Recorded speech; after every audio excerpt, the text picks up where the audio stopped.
بسم اللہ الرحمن الرحیم۔ اللہ کے نام سے شروع جو بڑا مہربان نہایت رحم کرنے والا ہے۔ حضور اکرم صلی اللہ علیہ وآلہ وسلم نے ارشاد فرمایا کہ 3 کام ایسے ہیں جن سے کسی کو معاف نہیں رکھا گیا، یعنی جو شخص ان کاموں کو انجام دے گا اس کے باقی گناہ تو معاف ہو سکتے ہیں، لیکن جو شخص ان 3 کاموں کو انجام دے گا اس کو کبھی معافی نہیں دی جائے گی اور اسے دوزخ میں ڈال دیا جائے گا۔ ناظرین، احادیث محمدی صلی اللہ علیہ وآلہ وسلم میں ملتا ہے کہ جس انسان نے ان 3 کاموں کو انجام دیا تو ان 3 کاموں کی کبھی معافی نہیں ہوگی، اور جو بات احادیث میں آ جائے تو ایسی بات کبھی جھوٹ ہو ہی نہیں سکتی۔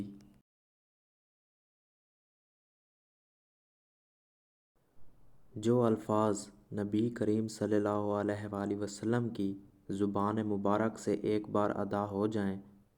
تو پھر چاہے سورج مغرب سے طلوع ہو کر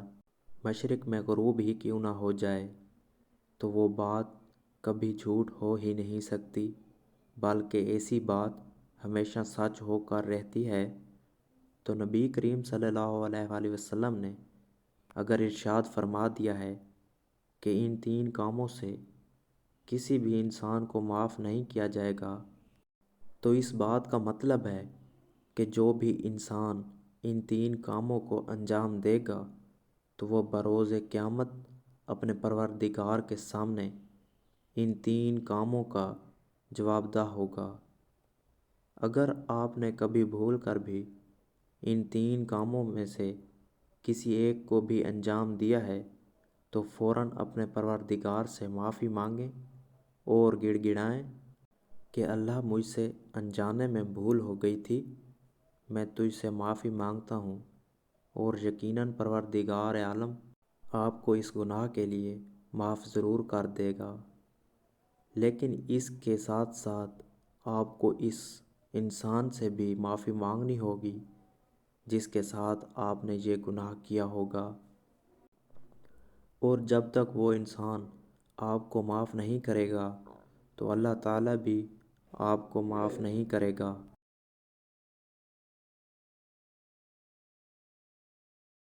اس لیے لازم ہے کہ آپ اس انسان سے بھی معافی مانگیں کہ جس انسان کے ساتھ آپ نے برائی کی ہو۔ تو ناظرین، رسول خدا صلی اللہ علیہ وآلہ وسلم کی احادیث کے مطابق سب سے پہلی چیز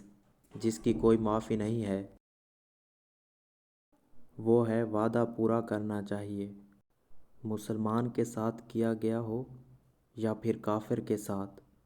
ناظرین، وعدہ پورا نہ کرنا انسان کو دوزخ میں لے جا سکتا ہے۔ دوسری چیز جس کی کوئی معافی نہیں، اس کے بارے میں سرور کائنات نے فرمایا والدین کے ساتھ نیکی کرنا چاہیے، وہ مسلمان ہوں یا کافر۔ والدین کی محبت اور فرمانبرداری اسلامی تعلیمات کا اہم حصہ ہیں، اور یہ تعلیمات کسی بھی مسلمان یا کافر کو نہیں بھولنی چاہیے۔ اگرچہ ایک مسلمان کے لیے والدین کی فرمانبرداری زیادہ اہمیت رکھتی ہے،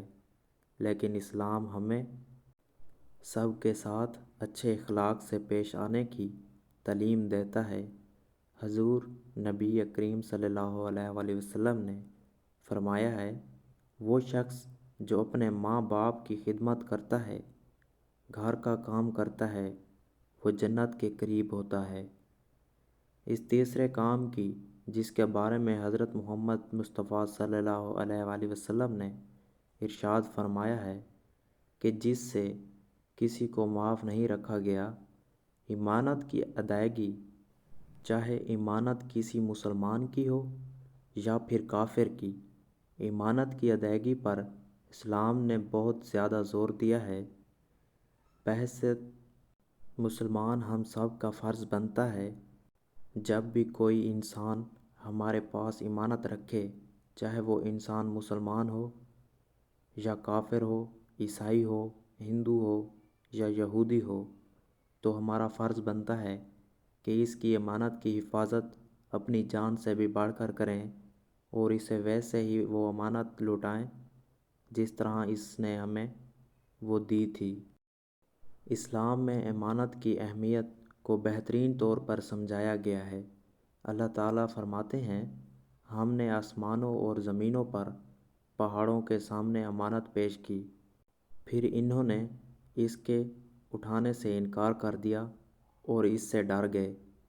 اور اسے انسان نے اٹھا لیا، بے شک وہ بڑا ظالم، بڑا نادان تھا۔ یہ آیت ہمیں بتاتی ہے کہ اللہ تعالیٰ نے امانت کو آسمانوں، زمین اور پہاڑوں پر رکھا تھا، لیکن وہ اسے قبول نہ کرنے پر مجبور ہوئے، صرف انسان نے امانت کو قبول کیا۔